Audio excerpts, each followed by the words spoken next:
So shall we do a quiz on what happened on seasons 1 to 4 of Stranger Things? I don't think that would be very good. I don't think it would be very fulfilling. But we did watch a 20-minute catch-up on YouTube, which might have helped me to answer some of those questions if you indeed were going to do a quiz. Yeah. Hi, everyone. Hello, everyone. We're doing Stranger Things, season 5. Because, yeah, we came into this and I was... It's been 3 years since the last series, hasn't it? It's been 3,000 years since the last series. I don't know. It feels like that. I couldn't remember anything that happened in the last season, apart from Eddie on the roof. Mm-hmm. Kate Bush. Yeah. It's the set pieces that you remember. Yeah. It's not the plot that I remember. No. Vecna.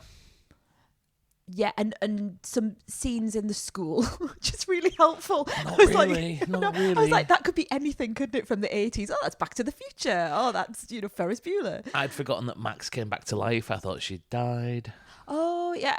I knew she wasn't dead because I'd seen trailers. So, Okay, yeah, that kind of gave the game away for me. But in between that series 4 and this new series 5, which we're going to talk about, I went to see the Stranger Things theatre production, The Last Shadow. Had to think then. The Last Shadow, which is a prequel of sorts to all of Stranger Things, and I think will feed into quite significantly this last series. So I feel like I have a lot of background knowledge now going into season 5 that I haven't got from the TV show, and I'm finding that really difficult and conflicting to get my head around. But that, okay, I forgot you'd been to that. That can't contain key plots though. That must be kind of from what I have seen of this episode 1, which we will go into in a moment. Yes, I think I think there are. It might not be plot. I mean, it is plot, but yeah. There are references and shades of what I saw in that production coming back, and that's fine. Mm-hmm. What I would be very disappointed with is if that is key to if knowledge of that is key to hey everyone, I realise you've been watching it for 10 years with us, but if you could just go down to the West End and drop 60 quid or Broadway, because it's at Broadway now as well. Yeah, off you go. Just watch that and then come back. Because we've got a tax bill coming up, and I'll tell you now, that will really help. What I found really interesting in the show was that the audience was so mixed, and there were lots of people there that didn't have a clue about Stranger Things and didn't. Seriously, there were people who just didn't know. And I remember overhearing someone kind of going, "So what's this all about? What's this show?" So, and we're going to see it because it was a standalone. I went to see Back to the Future a couple of months ago. The musical. The musical, yeah. And there was in front of me a family. Well, it was a mother and 2 children, and I think that she was getting quite distressed about her son, who was a little bit hyperactive, and she was saying, "Oh, look, he's a little bit excitable. He might be apologising to me." And I was like, "Look, it's absolutely fine." Yeah, out of all the people to not have to apologise to, I feel your pain. Yes. Look, it's all right. Like, I was sat on a row by myself because a little single seat, just on a little raised platform. How it should be for everyone. Yeah. Probably less cost effective to do it that way. But I know, but not speaking for all autistic people, but the autistic person within me says one little chair by myself on a balcony, as far away as possible from everyone else, chewing and coughing and sniffing. Well, it's more the 6'4" of me that doesn't like to block everyone else, wants more leg room. So that's a really good seat there. Yeah. But yeah, she turned around and we were having a chat, and then I heard the kids say to her, "So what is this film? Did you watch this as a kid?" And I was like, "God, you've never heard of anything." And then listening to her have to explain to the children halfway, like during the interval, what had happened and why. Wow. Because she was, spoilers for Back to the Future. Oh, yeah. She's like, "Look, no, you see, he was in the tree rather than the dad." That's and so right. He got hit by the car, so the mother's fallen in love with him instead. The dad wasn't... the dad was a peeping Tom. The dad was a peeping Tom. And Marty... Yeah. Oh, yeah. Sorry, I'm just about to go into Back to the Future. I was just going to go like, no. But Back to Stranger Things. Back to Stranger Things. It's back. With 4 episodes. And we've seen episode 1. We will be taking our time going through it. I know there's loads of people on my socials that have that have finished it, and it's driving me mad having to try and mute it, or like even when I'm looking up visuals for this podcast for like putting it on social media, I'm seeing things in the visuals from episodes ahead that I'm having to sort of half close my eyes with. But yeah, we will probably take a longer time to go through it than most because we've got loads going on. We've also had some illness. We've had, we're going to, well, yeah, I feel like we mention this every single episode. It's winter bugs. But like you're going away, I'm heading off places, so we're going to take our time, which is why we're going to do it episode by episode, and not as we originally planned. Sort of watch 3 episodes together and maybe talk about them. Well, I mean, these episodes are long. They are long. And it's going to get worse before it gets better as well. So, spoilers ahead for episode 1 of season 5 of Stranger Things. You have been warned. We are going to spoil everything. The Crawl is the name of The Crawl. And what I've really liked, actually, and I don't know whether they've done this every series, but they've done an old school poster for each episode. I'm sure they will have done there'll be people screaming at me at home, but an old school almost like illustrated poster for each one that looks like the front of a book of that nature. Okay, I've not really seen liked. that before. I've seen it on like Black Mirror does that for every single episode. Yeah. Then I really liked, and I've seen the next episode's like front cover in inverted commas, and it looks really good. Spoilers. I know, I can't help it. Yeah, so episode 1, we're thrown back into Hawkins. We are straight in to Robin and Steve, the double act. Actually, no, we're not. We're not straight back in at all. We're in a flashback, aren't we? We are. We go straight back to the flat. And you know why? I've forgotten about that. Why? Because I watched that 5 minutes by myself without you, and you got really upset about it, if you remember.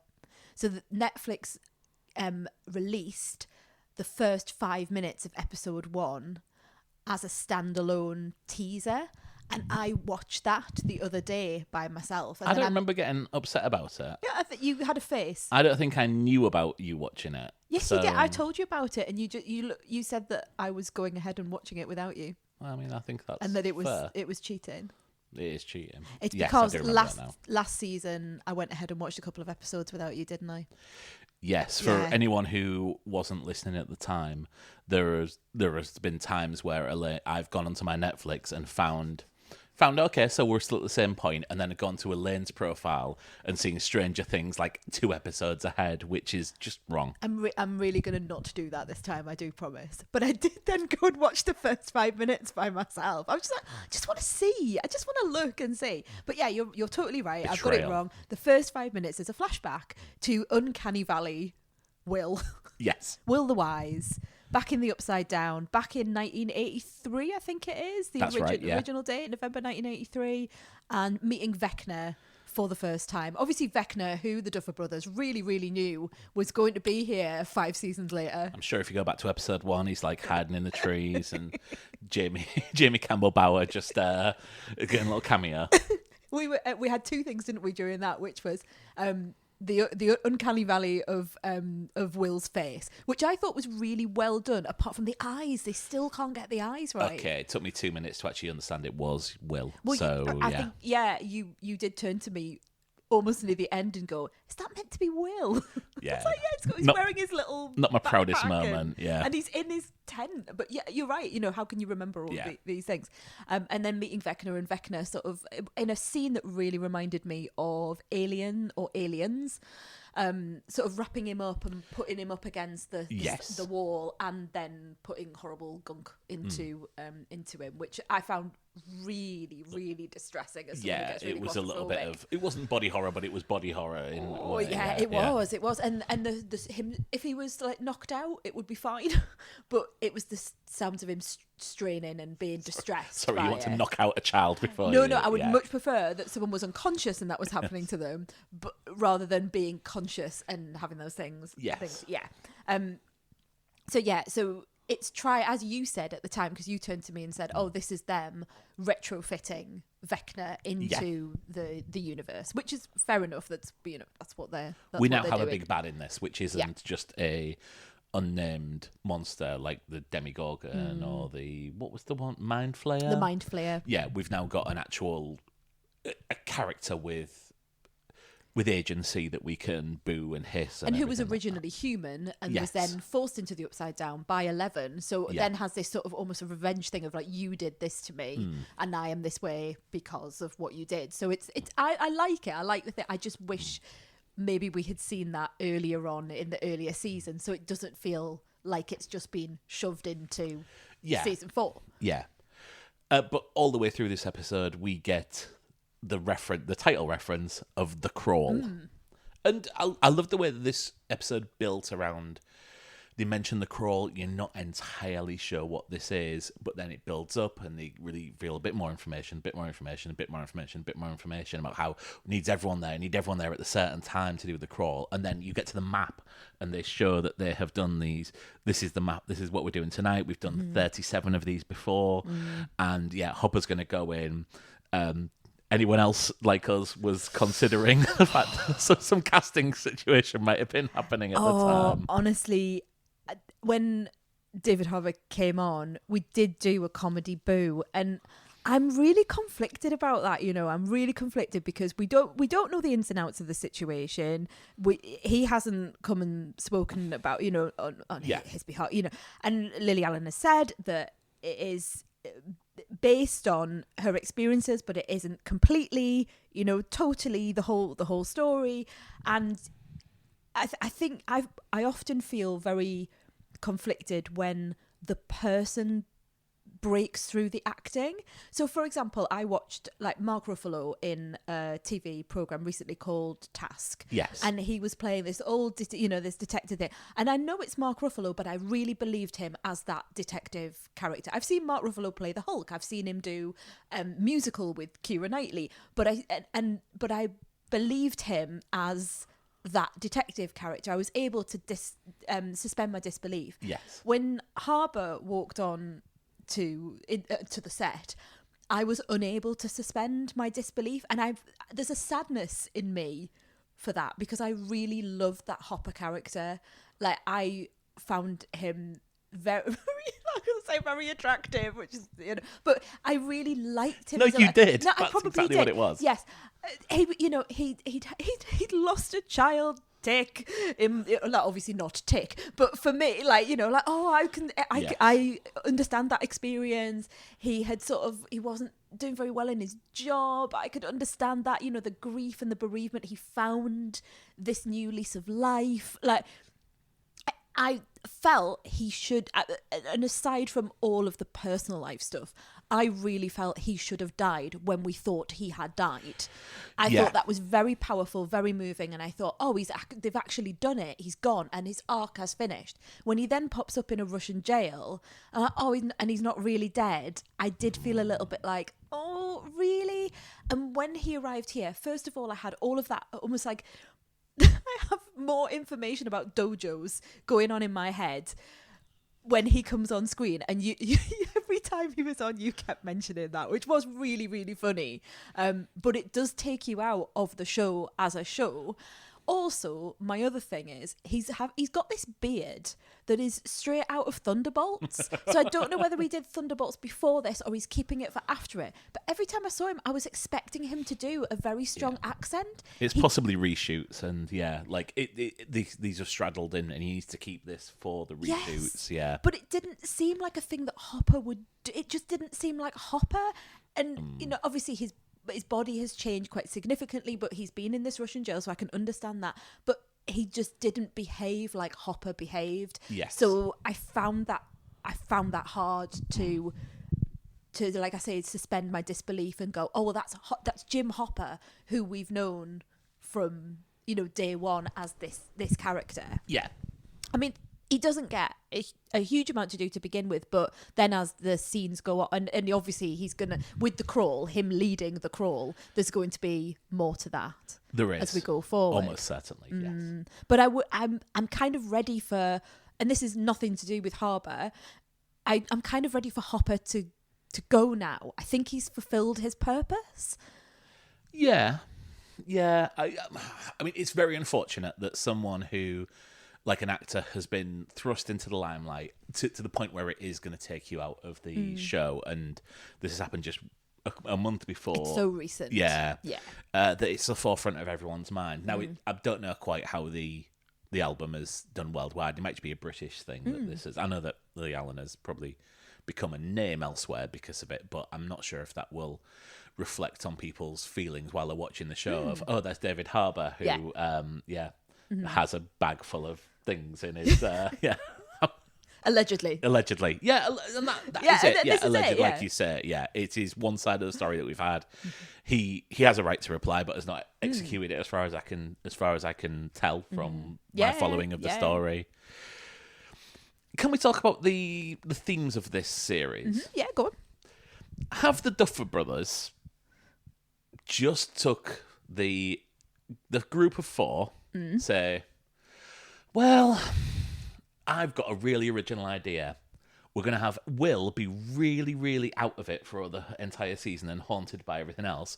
And then one of the other three, don't know which one, we're going to make him alienated from the rest of the group. Because that's what they've done for season 3 with Finn Wolfhard and Mike and Loving 11 and the rest of the group pissing off. That was really Then we had Lucas being a jock. Oh, yeah, and he had a jock, he's alienated from the rest of the group. Yes. And now we've got Dustin, who's got a bit of an attitude and therefore alienated from the rest of the group. I think Gaten, and I don't know how to say his surname. It's Gaten Matarazzo. Matarazzo. I think he's doing a brilliant job at portraying someone who had a best mate, someone to look up to as well, an older person to look up to, who he was part of this club with, who he felt an affinity with, who has sacrificed himself, but other people believe him to be a terrible person and are then bullying him about, really badly. That's really, it's a horrible bullying. It's physical bullying. It's mental bullying, Yeah. And taking things that he really loves, like his shirt, and tearing it, and then also beating him up in a really, really, I was thinking, oh, let this stop, let this end, or let him get one, and he does get one up on them to begin with, and you're like, yeah, go on. But then ultimately 4 against 1. I found that really, really hard to look. So it's believable to me that he is grieving and he is really struggling with wanting to continue the legacy of his friend, whereas the others feel like, and maybe this is the theme that's going to come through, the others feel like they're not wearing Hellfire Club t-shirts, they're wearing more adult clothes, they're talking to younger siblings because they're 36, yeah, but they're talking to younger siblings who we had to think about and look up and check they were siblings when we were doing it. But for example, Mike's younger sister Holly, we'll come to that. Having those conversations that perhaps at the start of the show in season 1 it would have been Nancy having that conversation with Mike, or Jonathan having that conversation with Will. It feels like passing of the little Dungeons and Dragons characters, essentially, isn't it? Yes, yeah. So maybe that everything that they do, I'm sure, is intentional, but it does feel like that way. It just feels like they've gone to the same well 3 seasons in a row now. And yeah, I just wish that Dustin is obviously going to become part of the group again, and they'll have this moment where they all come together, because we've seen this for the past 2 series as well. It felt, like in the Power Rangers, where everything, like Rita Repulsa sent down a big monster, the Power Rangers fought it, some putties came down just to keep them busy. The monster grew. They used their Dinozords and made a Megazord, and then they called the Power Sword and they beat the thing. It just felt very formulaic, like in this version of Stranger Things. And I don't know where this is going to go, but when I saw another one of the 4th one of them was also now alienated from the rest of the group, I did think, okay, yeah. I did love the re-entrance of them all, though, all coming down the corridors at different times and coming in with full knowledge that they look about 35. The show knows this. Yes. And the way that it was shot and the way the music was put in, it was like, we know they've grown up now. They really have grown up. When Lucas walks down that corridor, I genuinely had to say to you, I was like, he is literally 34. And we had to look up how old they all are, and they're all in their 20s Not literally, now. yes. Not literally. But they're all in their he looks so grown up. And it is time for it to move on. I'm glad it's coming to an end at this series. Same with 11 with Millie Bobby Brown. I look at her now, and first of all, the first thing I say to you is, "Oh, John Bon Jovi's son," because she's married to him, and she's just become a mum recently. And you look at her now, and she's a wife and a mother, and she's grown, and she's got a production company, and she writes novels, and I'm seeing her more as that now as well, and as a grown woman, and so it is right for this to come to an end. And this age thing has caused a problem by the fact that they now want to bring the younger daughter, Holly, so Mike's younger sister, into the show. And the actress that they have to play her could probably run for Congress. I think that's an over-exaggeration. You said that she looked really, really old, but is that because when you looked it up, she's meant to be something like 7? Yes. Canonically in the show, she's meant to be 7. The actress, she's not 7. She's not quite Rizzo, but like... You're totally right in that. But... she looks about 14. The fact that she's playing... But I think the looks between someone playing, say, an 18-year-old and someone who is in their late 20s... I think we are used to seeing people of that, like in their 20s, play people who in the late teens. Yeah. I'm not used to seeing a girl of 14 play a 7-year-old, and I think that immediately took me out of it. It was like when I realised, and I was like, why is she dressed like an absolute and child? Also, she seemed to be in like a primary school. Yes, yeah. Playing on one of those things that you twirl round and round. And I did think that. I thought, why is she at that school? Why is she not at the high school? Why is it like Doc Brown walking around the high school in Back to the Future? But this is where I think the connection to the stage show comes in, and she's having and I'm not going to go into it, but this is where this storyline was where I was feeling the connection with the stage show and understanding visuals from the stage show that I had seen there. But she's clearly seeing. I mean, it felt very. It felt a little bit Nightmare on Elm Street. It felt very horror inflected. Yes. The horrors of the 80s, a character that you can't see, a bit poltergeisty. So all the references that like I love. And I found it quite scary, a bit actually poltergeisty when she was in the room and things are coming through the ceiling. Yeah. Again, like you said, Nightmare on Elm Street, straight out of that. Yeah. Absolutely. So I'm enjoying it. I'm interested to see what happens with that it's also easier to film it with a 14-year-old girl than it is with a 7-year-old well, of course, girl. yeah, there's a reason, and I've read a little bit of what the Duffer Brothers have said about this recasting of her, because it was originally a pair of twins that were playing it, because obviously for the timings and it makes sense, and she was meant to be 3 at the time, so I can understand why they've done the recasting, but they've also said that they needed someone who was a proper actor to be able to take on the storyline. Yeah. So yeah, it's gonna be interesting to see where that goes, and it adds a different flavour, because like you're saying, you don't just want to see the 4 kids have a bust up, then get back together again, go on some sort of adventure in the Upside Down. I mean, that is a lot of what this episode is about, as I say it.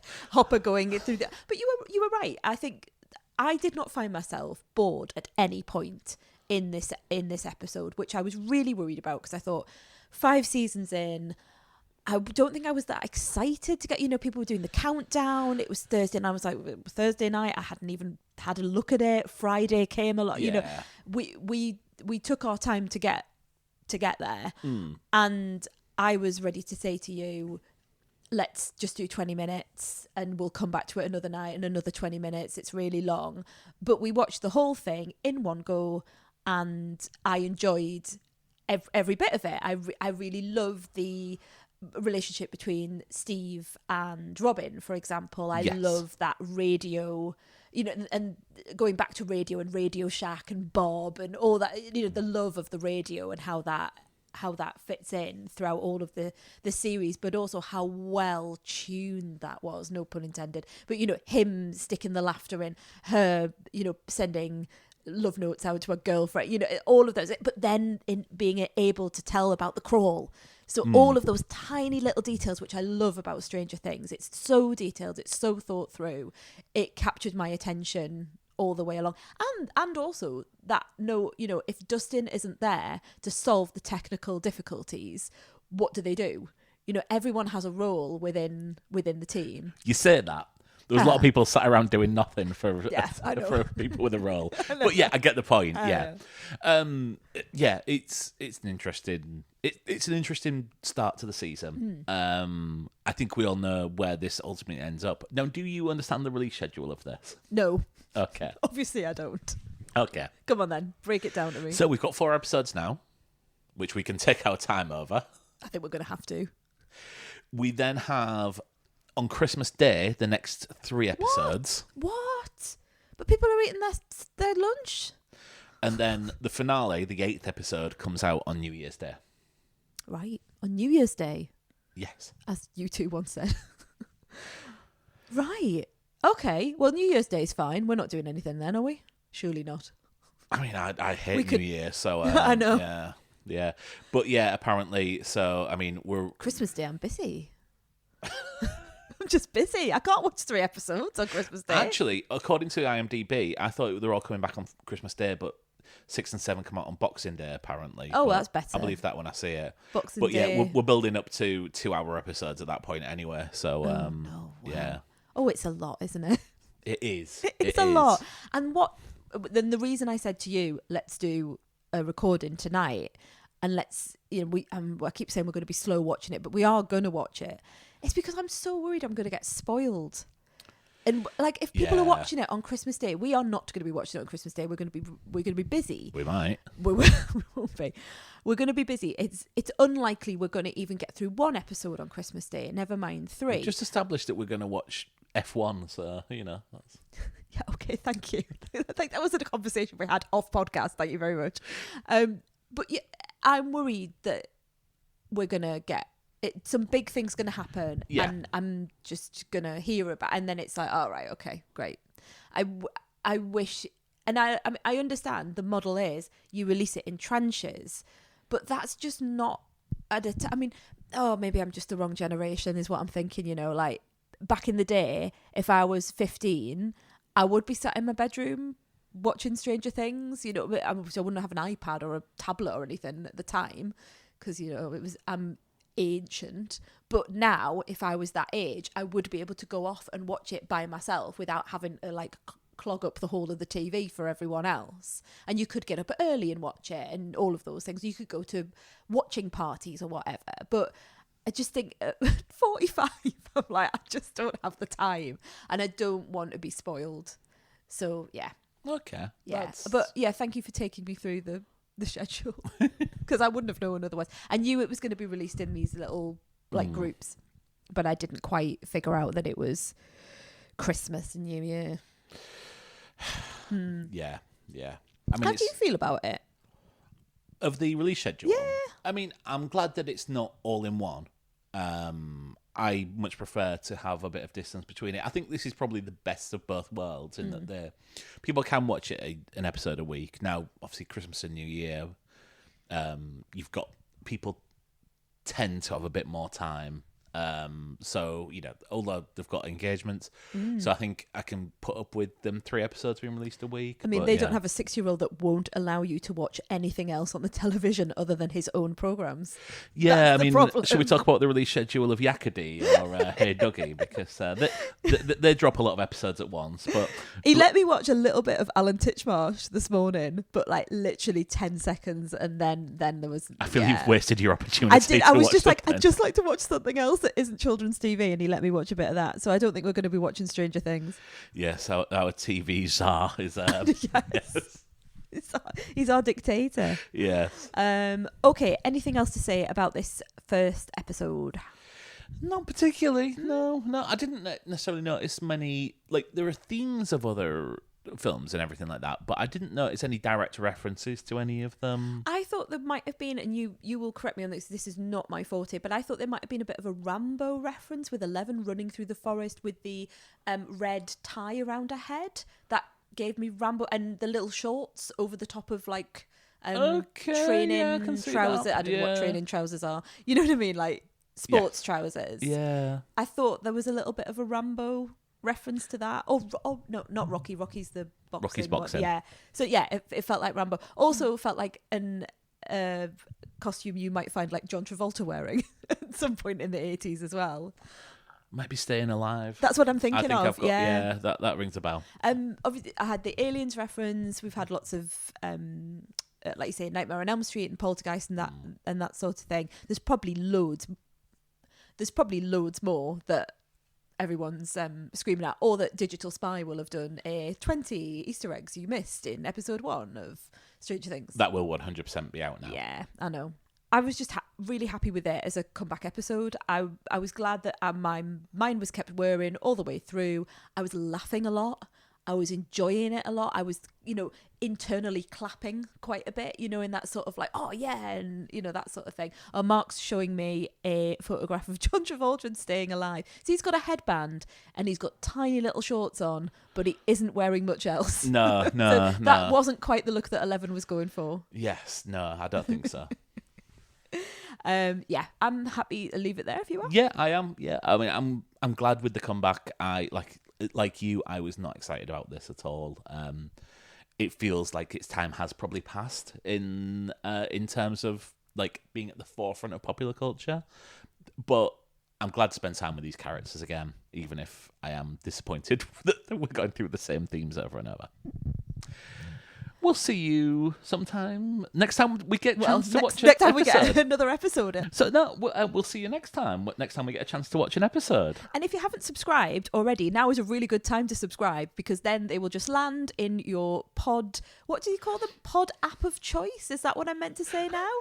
You just don't want me to say it at all, do you? You don't want me to do any marketing for this whatsoever. Pod inbox, I don't know. Yeah. I think I'm just making up terms and now. And also we'll be back with a main show, and we'll be back with our top 10s of the year as well. So yeah, it is a good time in November, December to subscribe. Today's the day that we did our checks to make sure that you'd seen more than 10 films and I'd seen more than 10 TV shows and then we had to go through all the films of 2025 to find films that I had seen to make up 10 films. I've seen 11 films this year. You'll go see Avatar. Yeah, I will. I will go and see Avatar, because it's the immersive sensory experience that I love. Right, back with Stranger Things at some point, and other episodes as well. And we'll see you next time. See you next time.